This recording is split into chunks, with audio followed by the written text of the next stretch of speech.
Kata kesesakan itu akan dihadapi oleh semua orang. Tapi waktu kita ada dalam kesesakan, Alkitab bilang jangan tawar hati. Karena tawar hati berkaitan dengan tidak bersemangat lagi, hilang keberanian, ya, kecewa, putus harapan. Dulu semangat, sekarang tidak semangat lagi. Itu berkaitan dengan tawar hati. Makanya Alkitab bilang jangan tawar hati. Kalau tawar hati, kecilah kekuatanmu. Itulah mengapa Tuhan mengingatkan kepada kita semua untuk jaga hati.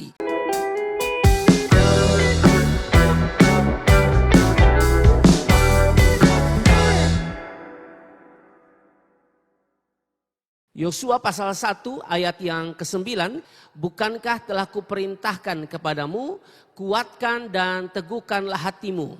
Janganlah kecut dan tawar hati, sebab Tuhan Allahmu menyertai engkau kemanapun engkau pergi. Berikan tepuk tangan yang meriah buat Tuhan. Silakan duduk kembali teman-teman youth. Tuhan baik bagi kita, saudara-saudara, mengizinkan kita kembali lagi berkumpul malam hari ini untuk beribadah. Tentunya kita masih ada 2 kali kesempatan ya untuk beribadah, termasuk malam hari ini, karena masuk Desember biasanya kita sudah break ya, kita sudah break ibadah youth kita, karena tentunya semua pada sibuk di rumah masing-masing menjelang Natal, belum lagi ada acara-acara keluarga dan lain sebagainya. Makanya biasanya di awal bulan Desember itu kita sudah break ya ibadah, nanti akan masuk kembali di akhir Januari atau di awal Februari ya. Jadi kalau masih ada waktu ya untuk berjumpa 2 kali ini, pergunakan waktu dan kesempatan ini saudara-saudara untuk beribadah. Dan saya berharap kita semua tetap punya kerinduan yang luar biasa dari dalam hati kita untuk mau mendengarkan firman Tuhan ya, seperti yang saya sudah sampaikan minggu yang lalu, bahwa Alkitab memberikan keterangan bahwa firman Tuhan itu menyegarkan jiwa kita. Anda tidak bisa mencari kesegaran yang lain di luar sana berkaitan dengan rohanimu, berkaitan dengan jiwamu. Itu hanya bisa disegarkan jiwa rohanimu, saudara-saudara, batinmu, yaitu hanya dengan firman Tuhan. Nah, saudara-saudara yang dikasihi dan diberkati oleh Tuhan Yesus Kristus, di 3 minggu yang lalu saudara-saudara kita sudah membahas 2 hal penting ya. 3 minggu lalu ada 2 poin besar saudara-saudara yang kita sudah bahas berkaitan dengan tema kita be strong and courageous. Ya, be strong and courageous atau menjadi kuat dan berani saudara. Dan kita lagi menyoroti Yosua pasal 1 dan kita sudah membahas dari Yosua pasal 1 ayat yang ke-5, ayat yang ke-6, ya ayat yang ke-7, ayat yang ke-8. Lalu sekarang kita masuk di ayat yang ke-9. Janganlah kecut dan tawar hati. Karena ternyata saudara-saudara, janganlah kecut dan tawar hati ini juga saudara-saudara sangat mempengaruhi saudara ya. Sangat mempengaruhi kekuatan kita saudara, diberkati oleh Tuhan. Jadi yang sangat berkaitan dengan kuat dan berani ini juga adalah soal kecut hati atau tawar hati. Ini sangat berkaitan saudara ya. Tentu Tuhan mengatakan hal ini kepada Yosua karena Tuhan tahu bahwa tidak mudah saudara, bahwa Yosua menggantikan Musa itu tidak mudah saudara ya. Tidak mudah Yosua menggantikan posisi Musa ya. Karena Musa itu pemimpin hebat dan Alkitab memberikan keterangan saudara bahwa Musa tuh kalau bicara muka dengan Tuhan saudara. Tentu nantinya Yosua berpikir, pasti ada perbandingan nih antara kepemimpinan saya dengan kepemimpinan Musa yang hebat. Dia pemimpin yang sangat hebat saudara. Makanya Tuhan bilang kepada Yosua ya, kuat dan berani, be strong and courageous. Jangan kecut hati, jangan tawar hati. Ini berkaitan dengan syarat yang saya sudah sampaikan kepada saudara juga minggu yang lalu saudara ya. Karena tentu saudara tidak mudah memimpin bangsa Israel ya saudara. Alkitab memberikan keterangan sekali lagi, kalau saudara baca, bangsa Israel itu bangsa yang tegar tengkuk, bangsa yang keras kepala saudara. Kurang lebih saudara yang dipimpin oleh Yosua adalah 2 juta orang saudara. Itu tidak mudah. Pimpin youth dengan sedikit orang begini ya, ini banyak saudara. Tapi maksudnya dibandingkan dengan Yosua kan ini sedikit. Tapi ini saja sudah bikin pusing saudara. Apalagi pimpin kurang lebih 2 juta orang dengan kepala yang berbeda-beda. Lalu Yosua harus melihat keras kepalanya bangsa Israel itu kan tidak mudah, saudara. Yosua bukan baru lihat setelah dia pimpin, dia kan abdi Musa. Dia kan pelayan Musa, dia kan pemimpin, dia kan pelayan, pembantu Musa. Jadi dia sudah lihat dalam perjalanan kepemimpinan Musa itu tidak mudah menghadapi bangsa Israel yang tukang melawan, saudara. Ya, tapi kita tahu ya Yosua ini memang seorang yang berani. Memang Alkitab menunjukkan bahwa Yosua dan juga Kaleb bestinya itu adalah dua orang yang sangat berani, dua orang yang sangat berbeda. Tentu adik-adik ingat ya, waktu terjadi pemberontakan di dalam Yosua pasal 14, Yosua pasal 14, Bilangan pasal 14 yang juga berkaitan dengan pasal 13. Jadi Bilangan 13, Bilangan 14 kalau saudara baca di situ saudara ya, terkhususnya di ayat yang di pasal yang ke-14 itu pemberontakan bangsa Israel, mereka memberontak saudara ya. Mereka memberontak ya akibat dari suara 10 pengintai saudara ya. Dipengaruhi oleh ucapan 10 pengintai. Makanya di waktu yang lalu, waktu paket khotbah, paket bilang, hati-hati dengan kata-katamu. Hati-hati dengan perkataanmu. Ya toh, kalau perkataan memberi pengaruh kepada orang lain, maka berhati-hatilah dalam mengeluarkan masukanmu, ya, hati-hati dalam perkataan-perkataanmu karena pastinya saudara ya akan sangat berpengaruh kepada orang lain. Nah, yang disampaikan oleh 10 pengintai ini saudara bisa lihat di dalam Bilangan pasal 13 ayat 31 dan seterusnya, itu ada kabar busuk yang disampaikan oleh 10 pengintai saudara ya. Kan Tuhan berfirman kepada Musa untuk memilih 12 pengintai dari 12 suku untuk mengintai tanah Kanaan. Dan setelah mereka mengintai, mereka kembali. Yang 10 saudara pesimis, tidak mungkin bisa masuk ke tanah Kanaan. Karena di sana tuh terdapat orang-orang kuat. Tidak mungkin kita bisa masuk ke tanah Kanaan dan bisa menikmati susu dan madu yang dijanjikan oleh Tuhan. Tapi ini dua orang saudara, Yosua dan Kaleb punya pandangan yang berbeda. Yang 10 pesimis, mereka tidak pesimis. Mereka optimis. Optimisnya mereka bukan karena pintarnya mereka, optimisnya mereka bukan karena kekuatan mereka, optimisnya mereka karena mereka tahu Tuhan menyertai saudara. Amin. Dalam hidup ini kita perlu optimis, adik-adik diberkati oleh Tuhan. Saya akan tes ini, saya akan melakukan ini, saya akan melakukan hal ini berkaitan dengan masa depan saya, tapi tetap optimis saudara. Tetap berdoa, andalkan Tuhan. Kalaupun ya kita belum berhasil hari ini, bukan berarti itu akhir dari segala-galanya. Itu bukan akhir dari cerita kita. Terus berusaha. Mungkin memang Tuhan tidak tetapkan kamu di situ. Kamu hanya Tuhan bawa untuk berproses. Nanti ada di tempat lain yang Tuhan siapkan. Tapi sekarang kamu berproses dulu. Tapi orang-orang yang di dalam Tuhan dia optimis. Berjalan bersama dengan Tuhan, dia mampu, dia bisa saudara ya. Jadi ada kabar busuk dari 10 pengintai bilang begini. Tetapi orang-orang yang pergi ke sana bersama-sama dengan dia berkata, kita tidak akan dapat maju menyerang bangsa itu karena mereka lebih kuat daripada kita. Ayat 32. Juga mereka menyampaikan kepada orang Israel kabar busuk tentang negeri yang diintai mereka. Dengan berkata, negeri yang telah kami lalui untuk diintai adalah suatu negeri yang memakan penduduknya. Ini kan bikin takut bangsa Israel. Ya. Dan semua orang yang kami lihat di sana adalah orang-orang yang tinggi-tinggi perawakannya. Ayat 33. Juga kami lihat di sana orang-orang raksasa, orang enak yang berasal dari orang-orang raksasa. Dan kami lihat diri kami seperti belalang. Dan demikian juga mereka terhadap kami. Nah, bahasa ini saudara sungguh menakutkan bangsa Israel saudara. Meskipun saudara kita tahu bahwa suara mayoritas belum tentu benar. Dan suara minoritas belum tentu salah saudara ya. Nah, bahasa-bahasa mereka ini, perkataan-perkataan mereka ini bikin takut bangsa Israel. Sehingga masuk di pasal 14 dimulai dari ayat 1. Ya, Bilangan 14 ayat 1 saudara, apa yang terjadi? Lalu segenap umat itu mengeluarkan suara nyaring dan bangsa itu menangis pada malam itu. Kurang lebih 2 juta orang kalau menangis mau jadi apa saudara ya? Mau kasih dia mana tengah mana saudara. Lalu ayat yang kedua. Bersungut-sungutlah semua orang Israel. Sudah lihat. Bersungut-sungutlah semua orang Israel kepada Musa dan Harun. Dan segenap umat itu berkata kepada mereka, sekiranya kami mati di tanah Mesir atau di padang gurun ini. Pada Tuhan suka keluar dong nih dari Mesir. Mereka masih bilang, lebih baik kau tuh mati di Mesir daripada bawa datang sini. Padahal belum tentu benar ketakutan mereka. Ini karena bahasa dari 10 pengintai yang menakutkan mereka, saudara. Saya mau bilang, tidak semua ketakutan kita itu akan terjadi. Kadang-kadang kita tuh takut bayangan, betul tidak? Aduh nanti ini mati, aduh ini nanti. Belum tentu terjadi, saudara. Jangan cepat-cepat buat kesimpulan seperti itu. Belum tentu terjadi. Andalkan Tuhan dalam hidup ini.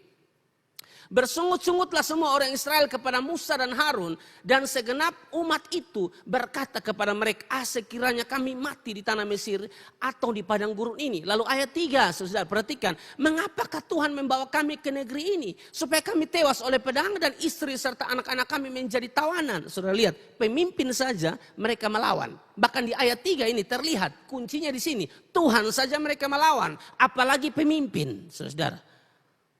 Ayat 6 sampai ayat 10 bilang begini. Tetapi Yosua bin Nun dan Kaleb bin Yefune yang termasuk orang-orang yang telah mengintai negeri itu menggoyahkan pakaiannya. Lalu ayat 7 dikatakan. Dan berkata kepada segenap umat Israel. Negeri yang kami lalui untuk diintai itu adalah luar biasa baiknya. Lalu ayat yang ke-8. Jika Tuhan berkenan kepada kita, maka ia akan membawa kita masuk ke negeri itu. Dan akan memberikannya kepada kita suatu negeri yang berlimpah-limpah susu dan madunya. Yang 10 tadi dengan ucapan mereka kabar busuk mempengaruhi bangsa Israel sehingga mereka bersungut-sungut, saudara. Marah Tuhan, protes Tuhan, marah pemimpin, saudara. Tapi di tengah-tengah situasi yang sulit di sini, saudara, pemimpin sekelas Yosua berani berdiri dan bilang kita akan masuk ke sana.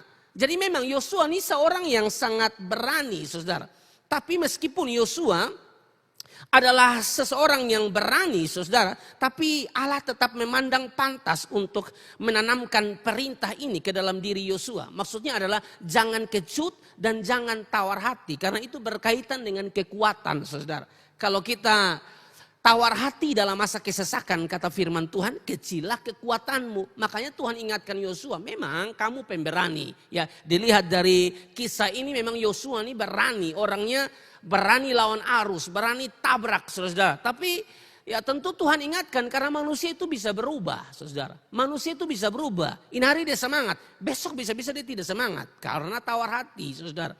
Hari ini dia bersemangat ibadah pelayanan. Besok bisa-bisa dia tidak semangat pelayanan. Karena tawar hati, karena tidak suka dengan orang atau masalah apapun yang dihadapi. Sehingga bisa membuat dia jadi tidak semangat lagi. Makanya Tuhan ingatkan meskipun kamu pemberani. Ya, terlihat dari Bilangan pasal 14 ini kamu tunjukkan kelas kamu. Perbedaan kamu sebagai seorang pemimpin. Tapi tetap saya harus ingatkan kamu. Ya, makanya Matthew Henry, ya. Seorang teolog bilang begini, Matthew Henry, orang-orang yang beroleh anugerah perlu dipanggil berkali-kali untuk melatih memakai anugerah itu dan berkembang di dalamnya. Sekali lagi, orang-orang yang beroleh anugerah perlu dipanggil berkali-kali untuk melatih memakai anugerah itu dan berkembang di dalamnya. Supaya jangan salah mempergunakan anugerah, jangan salah untuk menikmati anugerah itu. Ya, karena selamat, karena kasih karunia, keselamatan karena kasih karunia, tak berarti kita hidup sembarangan, saudara. Tanpa aturan-aturan yang jelas sesuai firman. Tidak bisa begitu. Keselamatan anugerah. Ya, justru karena keselamatan adalah anugerah. Hidup sungguh-sungguh di hadapan Tuhan. Saudara, tidak ada andil kita untuk selamat. Itu tidak ada sama sekali, saudara. Kita bisa selamat. Itu semua karena kasih karunia Tuhan. Jadi kalau diingatkan berulang-ulang, saudara, ya, oleh hamba Tuhan, Anda jangan bosan. Kira-kira begitu. Kalau ini hari Anda dengar khotbah tentang tawar hati, lalu minggu lebar game khotbah singgung tawar hati, lalu Anda bilang, kok ulang-ulang khotbah tentang ini. Jangan protes begitu, saudara. Ya, Tuhan tahu kebutuhan kita. Jangan sampai memang Anda sedang tawar hati. Jangan sampai Anda ini memang lagi patah hati. Lagi masalah hati sehingga khotbah dalam minggu ini hanya berkaitan dengan hati. Kira-kira begitu. Jangan cepat-cepat marah. Bosan. Kok kenapa ini terus? Jangan begitu. Punya pandangan. Firman apapun yang disampaikan terima dengan hati yang terbuka. Seperti orang-orang Berea dalam Kisah 17 ayat 11. Mereka menerima firman itu dengan hati yang betul-betul tulus, saudara. Ya. Orang-orang Yahudi di kota itu lebih baik hatinya daripada orang-orang Yahudi di Tesalonika karena mereka menerima firman itu dengan segala kerelaan hati. Jadi memang mesti terima firman itu dengan segala kerelaan hati. Tapi juga ya selidiki firman. Saudara, tidak hanya terima-terima. Harus cek kebenarannya. Kemana? Khotbah hari ini, firman hari ini, materi hari ini bagaimana? Cocok dengan Alkitab atau tidak? Itu baru anak-anak muda yang hidup takut akan Tuhan. Amin, saudara. Tapi berkaitan dengan menerima firman itu harus, saudara. Ya, jangan kita marah, khotbahnya itu sah.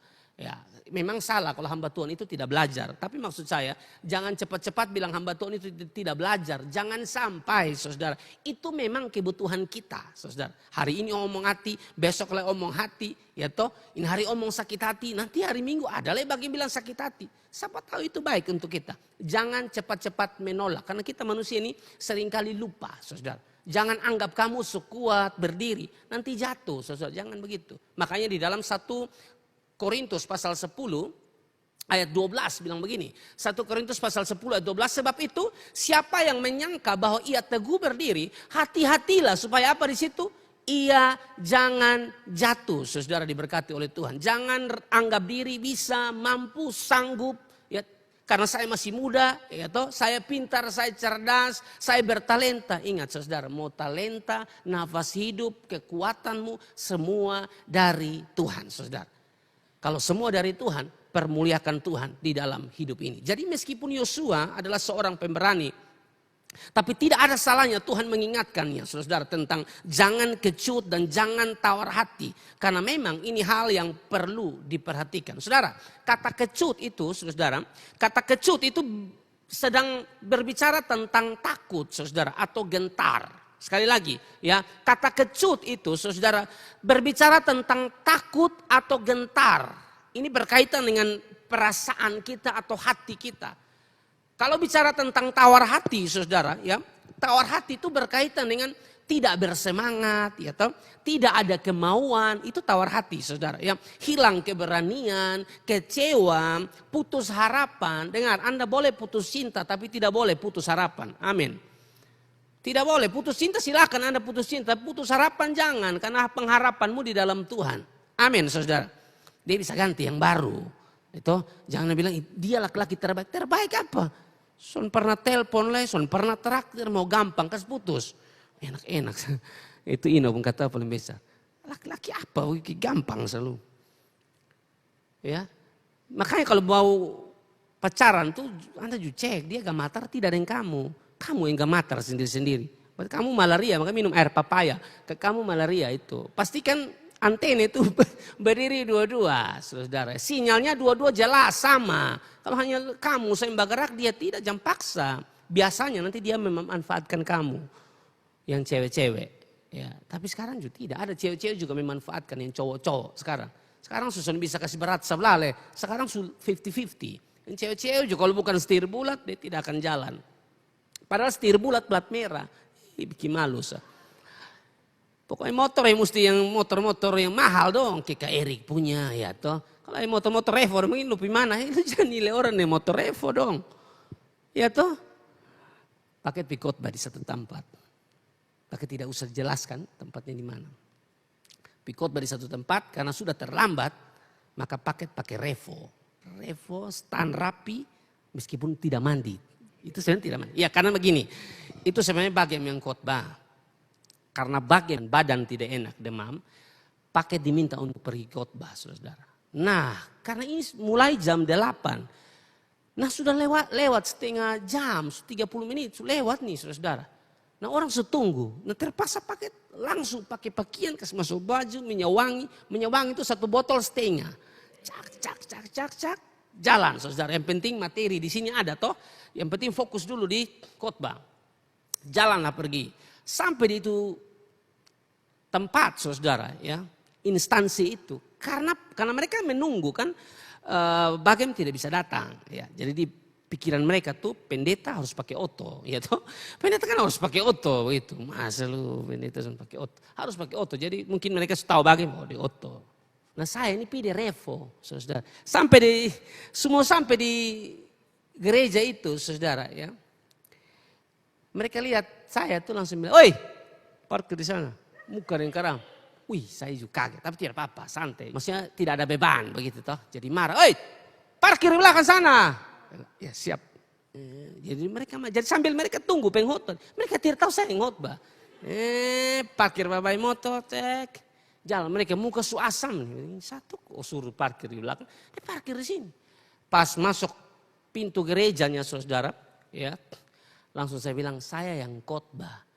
Yang berdiri dong itu kan bos-bos semua toh. Tadi dong, woi, sekarang langsung, oh iya silakan, mohon maaf. Bilang tadi lu toh dalam khotbah dia bilang, oh cuci semua, apa enak toh. Tadi pas bikin beta sekarang, giliran beta yang bikin. Kenapa? Lihat orang dari pakai motor Revo, saudara. Pengkhotbah kok pakai motor Revo, memangnya pakai motor Revo apa yang salah? Amin. Emangnya nilai diri saya ditentukan dari apa yang saya pakai? Naik mobil Fortuner dulu baru saya mahal. Kan tidak saudara. Saya sudah mahal dari sononya. Ditebus oleh darah Yesus. Amin kok. Ya sudah kita lanjut saudara. Jadi memang kata tawar hati berkaitan dengan tidak bersemangat, tidak ada kemauan lagi, hilang keberanian, kecewa, putus harapan saudara ya. Makanya di dalam Amsal 24 ayat 10 yang tadi saya sudah sampaikan kepada saudara. Amsal 24 ayat 10 bilang begini, jika engkau tawar hati pada masa kesesakan, kecilah kekuatanmu. Kata kesesakan itu akan dihadapi oleh semua orang. Tapi waktu kita ada dalam kesesakan, Alkitab bilang jangan tawar hati. Karena tawar hati berkaitan dengan tidak bersemangat lagi, hilang keberanian, ya kecewa, putus harapan. Dulu semangat, sekarang tidak semangat lagi. Itu berkaitan dengan tawar hati. Makanya Alkitab bilang jangan tawar hati. Kalau tawar hati saudara, ya kecilah kekuatanmu. Berarti tawar hati sangat berkaitan dengan kekuatan kita saudara. Itulah mengapa Tuhan mengingatkan Yosua supaya jangan kecut dan jangan tawar hati saudara. Tidak berlebihan saudara. Alkitab bilang kepada kita semua untuk jaga hati. Karena kalau tidak jaga hati saudara nanti repot saudara. Bahaya saudara. Di dalam Amsal pasal 4 ayat 23. Amsal pasal 4 ayat 23 bilang begini. Jagalah hatimu dengan segala kewaspadaan. Karena dari situlah terpancar kehidupan saudara. Sangat ditentukan dari kondisi hatimu. Makanya hati perlu dijaga. Pastikan hal yang masuk di dalam hatimu adalah hal-hal yang benar. Pastikan yang masuk di dalam hatimu adalah firman Tuhan. Supaya yang keluar cara bicaramu, tindakanmu saudara adalah hal-hal yang benar. Sangat tidak mungkin yang masuk kotor lalu Anda berharap yang keluar bersih. Tidak bisa, pasti kotor. Saudara mau yang keluar itu bersih, yang kasih masuknya juga yang bersih dong. Tidak bisa yang kotor saudara. Jaga hati itu penting. Makanya berkaitan dengan tawar hati, jangan tawar hati saudara. Akan berkaitan dengan kekuatanmu. Makanya orang kalau patah hati, ya tawar hati. Pokoknya berkaitan dengan perasaan tuh. Berkaitan dengan dia punya hati saudara. Kadang-kadang membuat dia jadi malas begitu, malas pelayanan. Lihat pelayanan juga seperti sesuatu yang biasa. Kenapa? Tawar nah, dia sudah tawar hati nah. Entah dia tawar hati itu kan banyak ya. Mungkin karena perkataan orang, tawar hati karena ekspektasi tidak sesuai dengan harapan. Itu kan bisa bikin dia juga jadi tawar hati saudara. Atau pacaran yang satu nyong, ya janji setia mah. Dia pun setia nih ternyata dia pun setia itu di mana-mana. Setiap tikungan ada bikin kamu jadi sakit hati. Pokoknya kalau semua salah hati tuh kekuatan kita tuh makin berkurang. Tidak ada semangat begitu saudara. Nah bagi saudara yang tawar hati, yang bisa menolong kita di dalam luka hatimu, patah hatimu, tawar hatimu. Ya hanya Tuhan yang bisa tolong kamu. Tidak ada yang lain. Saudara pi mana yang bisa tolong kamu? Hanya Tuhan yang bisa tolong kamu. Duduk di hadirat Tuhan, berdoa supaya Tuhan tolong saudara. Ya, ini penting. Tawar hati ini perlu menjadi hal yang diperhatikan oleh kita saudara. Ini tidak main-main. Makanya Paulus ngomong ulang-ulang kalau berkaitan dengan hati. Banyak data saudara. Ya. 2 Korintus pasal 4 ayat 1 Paulus bilang begini. Oleh kemurahan Allah kami telah menerima pelayanan ini. Karena itu kami tidak tawar hati. Karena tawar hati itu akan berkaitan saudara dengan tidak bersemangat. Berkaitan dengan tidak ada kemauan. Hilang keberanian, kecewa, putus harapan. Ini kan repot saudara ya.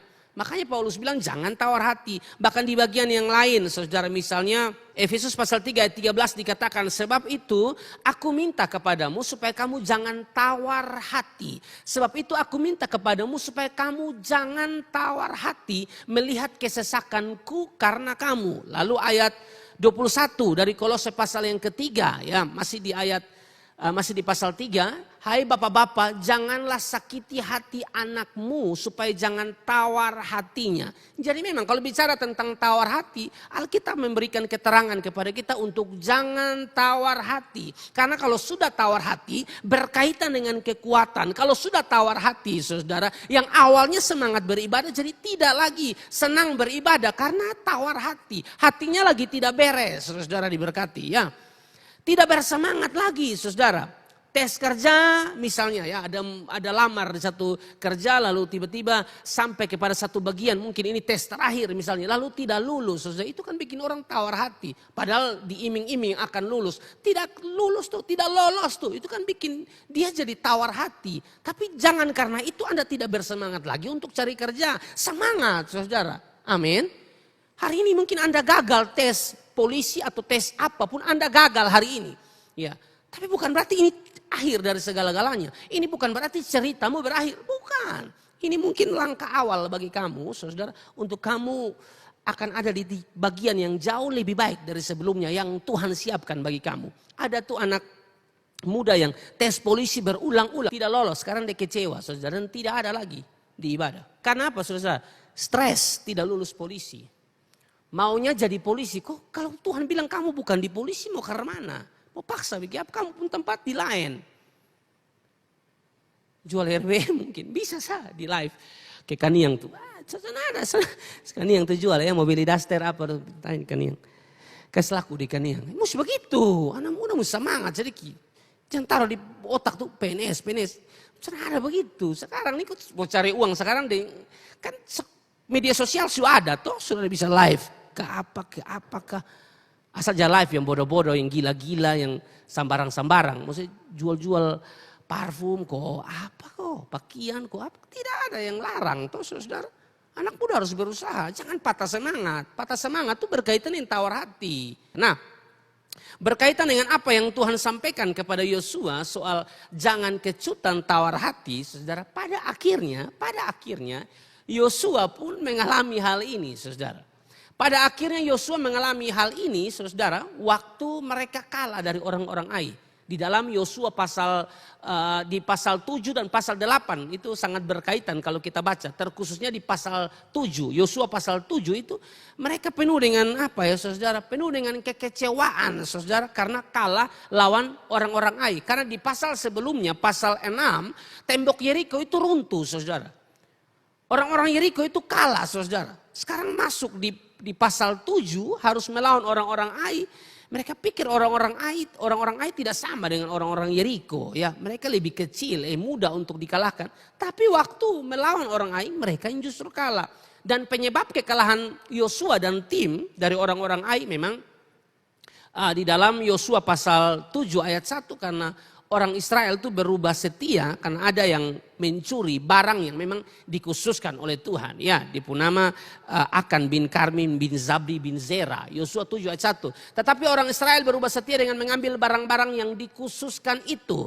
Karena Akan bin Karmi bin Zabdi bin Zera dari suku Yehuda mengambil sesuatu dari barang-barang yang dikhususkan itu. Lalu bangkitlah murka Tuhan terhadap orang Israel. Saudara, ini merupakan kesalahan terbesar saudara dari mereka pada waktu itu, secara khusus Akan yang mencuri ya barang yang dikhususkan oleh Tuhan saudara, dan pada akhirnya dalam peperangan mereka melawan orang-orang Ai mereka kalah. Coba di ayat 10 dan ayat yang ke-12 di sini Tuhan berfirman kepada mereka, ayat 10 dan ayat 12. 10-12, lalu berfirmanlah Tuhan kepada Yosua, bangunlah, mengapa engkau sujud demikian? Ayat 11, orang Israel telah berbuat dosa, mereka melanggar perjanjianku yang kuperintahkan kepada mereka. Mereka mengambil sesuatu dari barang-barang yang dikhususkan itu. Mereka mencurinya, jadi ada dosa saudara di sini. Ayat 12, Sebab itu orang Israel tidak dapat bertahan menghadapi musuhnya. Mereka membelakangi musuhnya sebab mereka itu pun dikhususkan untuk ditumpas. Aku tidak akan menyertai kamu lagi jika barang-barang yang dikhususkan itu tidak kamu punahkan dari tengah-tengahmu. Kita sudah belajar penyertaan Tuhan itu begitu penting. Sekarang kita baca di ayat 12 Tuhan bilang, saya tidak menyertai kamu lagi. Kalau sampai mereka tidak kembalikan barang itu yang mereka curi akan ini, saya tidak akan menyertai kamu lagi. Nah kalau Tuhan tidak menyertai Yosua, mau menang bagaimana melawan musuh?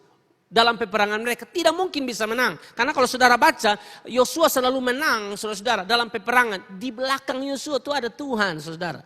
Makanya menang, bukan karena kuat dan gagah Yosua, tapi ada Tuhan. Nah kalau Tuhan tidak menyertai bagaimana saudara? Nah ini perlu kita coba dalam hidup kita evaluasi diri kita. Saya buat ini tidak berhasil. Saya sudah doa, belum juga dijawab. Saya sudah buat ini. Kayaknya saya sudah buat tapi sepertinya tidak ada jawaban yang pasti begitu. Ya coba, siapa tahu ada dosa yang belum dibereskan. Sekali lagi, siapa tahu ada dosa saudara dan dosa itu belum dibereskan saudara. Makanya harus dibereskan saudara. Kan yang membuat doa kita itu terhalang kan dosa. Yesaya 59. Tetapi yang ayat 1. Sesungguhnya tangan Tuhan tidak kurang panjang untuk menyelamatkan. Dan pendengarannya tidak kurang tajam untuk mendengar. Ayat 2. Tetapi yang merupakan pemisah antara kamu dan Allahmu ialah segala kejahatanmu. Dan yang membuat dia menyembunyikan diri terhadap kamu sehingga ia tidak mendengar ialah apa saudara? Segala dosamu. Jadi ada dosa dari mereka akan mencuri. Tidak kasih tahu, tidak diselesaikan. Mereka berperang lawan Ai. Selesai. Mereka pikir Yeriko yang begitu besar saja bisa dikalahkan. Ini Ai, Kicana, begini tidak bisa bagaimana. Tapi ternyata kalah juga saudara.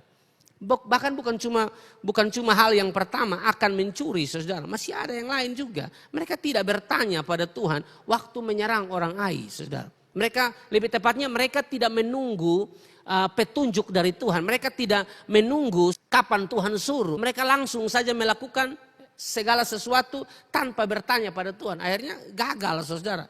Ya, karena kalau kita bandingkan dengan Yosua pasal yang ke-6 ayat 2 saudara. Saya bandingkan. Di situ ada kalimat begini. Berfirmanlah Tuhan kepada Yosua. Yosua 6 ayat 2. Lalu kalau di pasal 8 ayat 1 juga bilang begini. Pasal 8 ayat 1. Kemudian berfirmanlah Tuhan kepada Yosua. Jadi Tuhan berfirman dulu baru buat. Ini sonde saudara. Tuhan belum berfirman apa-apa, langsung mengambil keputusan untuk serang Ai karena pikir Yeriko selesai, Ai pasti selesai juga. Mana saudara? Waktu mereka berperang kalah. Juga saudara, kesalahan mereka anggap enteng. Jangan anggap enteng ya saudara. Ini mereka telah anggap enteng musuh saudara. Ya. Yosua 7 ayat 3 sampai 4.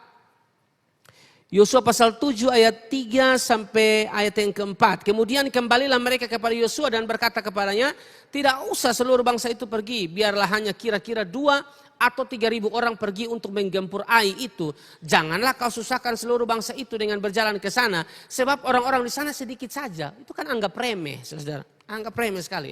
Di sana sedikit orang, tak usah bawa prajurit banyak-banyak. Ini bukan Yeriko, ini kota kecil. Mereka pasti selesai. Anggap enteng sekali. Saudara, untuk urusan apapun yang kita lakukan jangan terlalu anggap enteng. Apalagi pelayanan. Tak usah berdoa melayani, nanti Tuhan bela. Memang Tuhan pasti bela saudara. Tapi bukan berarti Anda naik pelayanan tanpa persiapan. Doa dulu saudara. Andalkan Tuhan dulu. Mau bikin apa saudara pun skill tanpa andalkan Tuhan nol. Amin saudara. Andalkan Tuhan dulu saudara. Tanya Tuhan dulu ya. Minta perkenanan Tuhan dulu. Untuk segala sesuatu yang kamu mau lakukan. Jangan buru-buru lakukan sesuatu tidak tanya Tuhan. Anggap enteng. Gampang. Itu bisa ini. Hanya karena pengalaman saudara. Oh jangan saudara. Jangan saudara. Jangan berdiri atas pengalamanmu. Jangan. Nanti Tuhan pukul Anda selesai. Tidak boleh begitu saudara. Ya. Itu yang menyebabkan mereka tawar hati saudara. Ya. Itu yang menyebabkan mereka tawar hati di ayat 4 dan 5. Maka berangkatlah kira-kira 3.000 orang dari bangsa itu ke sana. Tetapi mereka melarikan diri di depan orang-orang Ai. Kenapa mereka melarikan diri? Ayat 5. Sebab orang-orang Ai menewaskan kira-kira 36 orang dari mereka. Orang-orang Israel itu dikejar dari depan pintu gerbang kota itu. Sampai ke Shebarim dan dipukul kalah di lereng. Tadi mereka bilang tidak usah bawa prajurit banyak-banyak untuk lawan Ai. Gampang, anggap enteng sekali. Anggap enteng musuh saudara. Mana? Akhirnya kalah kan dalam peperangan karena anggap enteng saudara. Setelah kalah apa yang terjadi? Alkitab berikan keterangan. Lalu tawarlah hati bangsa itu amat sangat saudara. Jadi di sini penting untuk kita perhatikan bahwa tawar hati ini perlu diperhatikan baik-baik. Karena kalau sudah tawar hati, saudara, ya, itu nanti kita tidak bersemangat lagi, saudara, untuk melakukan hal yang sama yang kita mau lakukan. Misalnya saudara lamar kerja, sudah siapkan segala sesuatu, ya saudara, pikir lolos, tidak lolos. Waktu tidak lolos tawar hati, tidak bersemangat lah untuk mau tes lah. Kayak pemalas begitu tes, lebih tahu saya ini sone tembus, ini pasti gagal nih. Jangan begitu saudara, tetap bersemangat.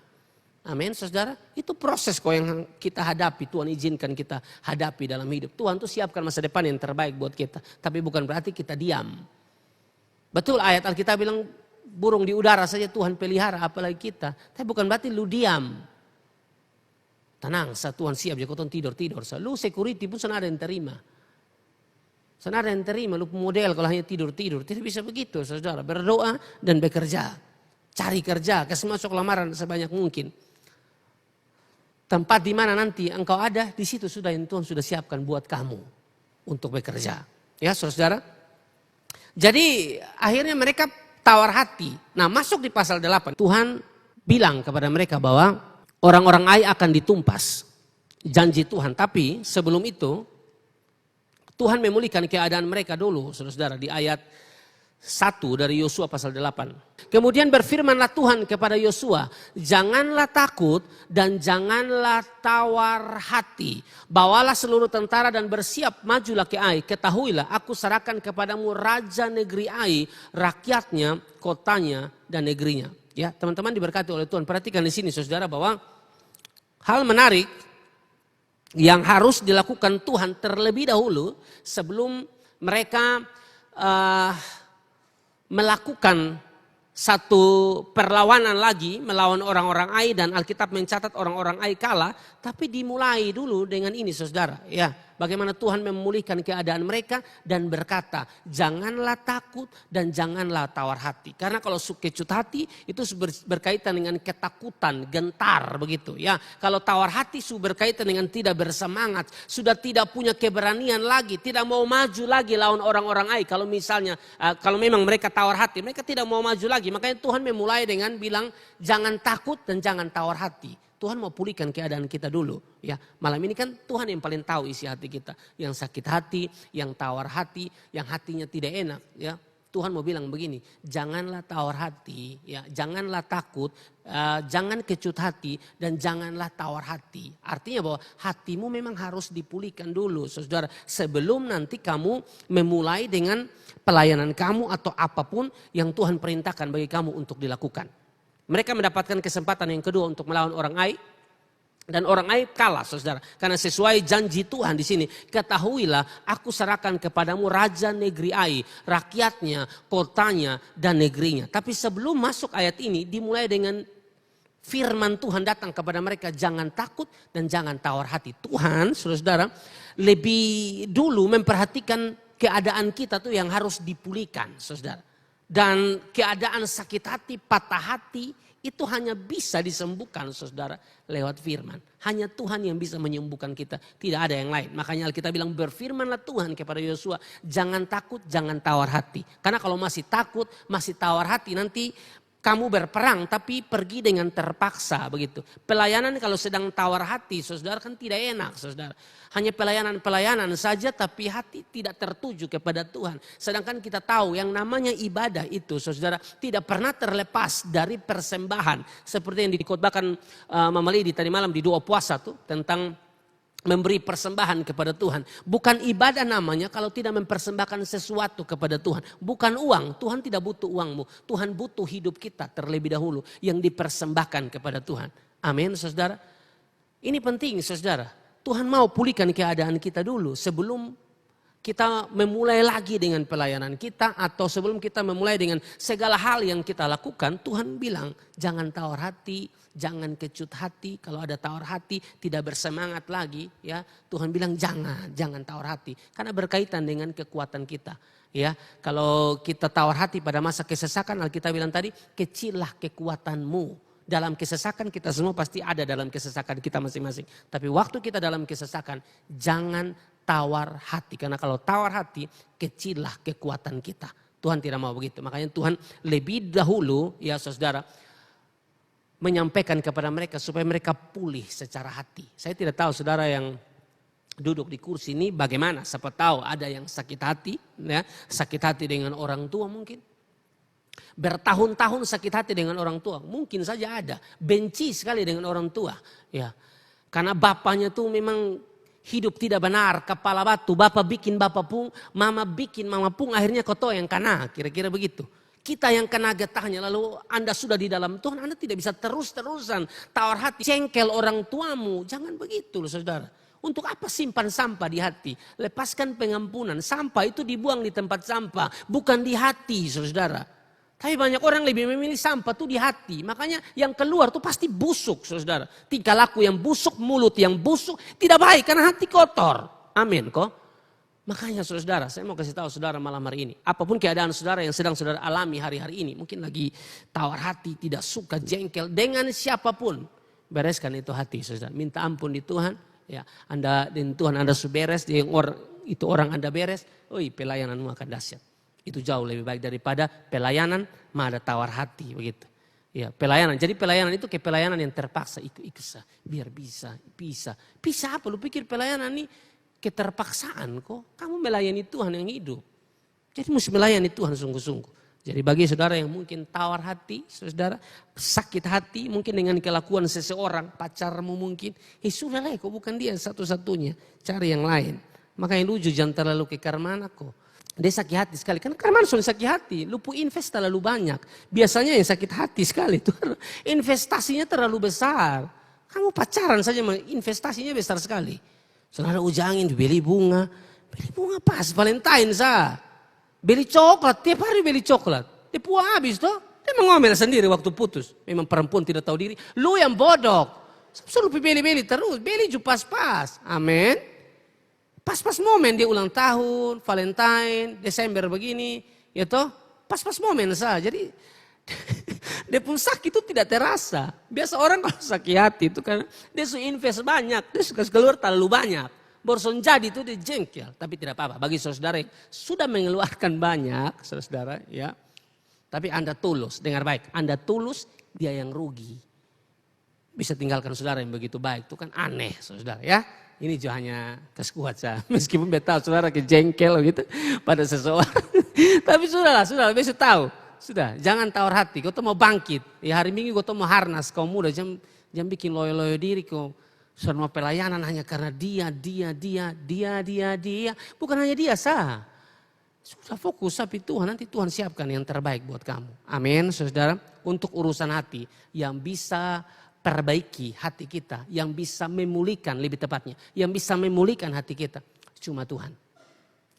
Hati mesti beres dulu. Baru mulai dengan pelayanan. Yosua dan teman-teman ya dan tim hati mesti beres dulu. Jangan tawar hati, jangan takut dan jangan tawar hati. Baru perang. Soalnya kalau perang dan tawar hati kan tidak enak saudara. Pelayanan dengan tawar hati tidak enak saudara. Tidak enak. Hati mesti beres dulu. Ya. Jadi saudara-saudara yang mengalami luka. Bereskan dulu kamu luka lama. Datang di Tuhan kok Tuhan pulihkan kamu. Jangan kamu ada luka. Kamu memulai dengan hubungan yang baru. Kasihan yang baru tuh terima lukamu. Amin kok. Sesuatu beta mau pelarian biar dia tahu beta siapa. Sudah dia tahu lu siapa. Lu usah terlalu. Karena kayak mau membuktikan diri. Lu kira lu lihat nanti. Lu pikir lu yang cantik. Lu tahu cantik berapa lu. Dia omong begini mati RPD itu. Ya cuta beja ngomong begitu. Lu kayak terlalu ganteng-ganteng sa. Muka biasa. Meskipun omong asik itu nih. Mau putus-putus. Lihat. Giliran orang bilang ketemu dua putus. Pulang menangis. Kenapa begini? Makanya jangan kas keluar bilang putus juga. Maksudnya marah tapi ada di batasan-batasan begitu. Jangan juga bilang putus. Itu kan hanya emosi sesaat. Tapi seandainya putus, luka begitu. Jangan memulai babak baru kalau masih luka. Amin.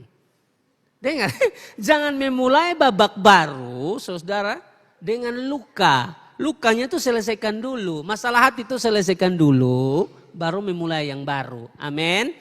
Nanti kalau saudara memulai yang baru kasihan. Dia hanya terima luka. Saudara-saudara pun luka. Hanya kau tambah luka semua. Pusing ya. Amin. Saudara kita bangkit berdiri bersama-sama. Saya selesai Kita baca Mazmur 147 ayat 3. Ia menyembuhkan orang-orang yang patah hati dan membalut luka-luka mereka. Kasih tepuk tangan yang meriah buat Tuhan. Kita selesai, saudara.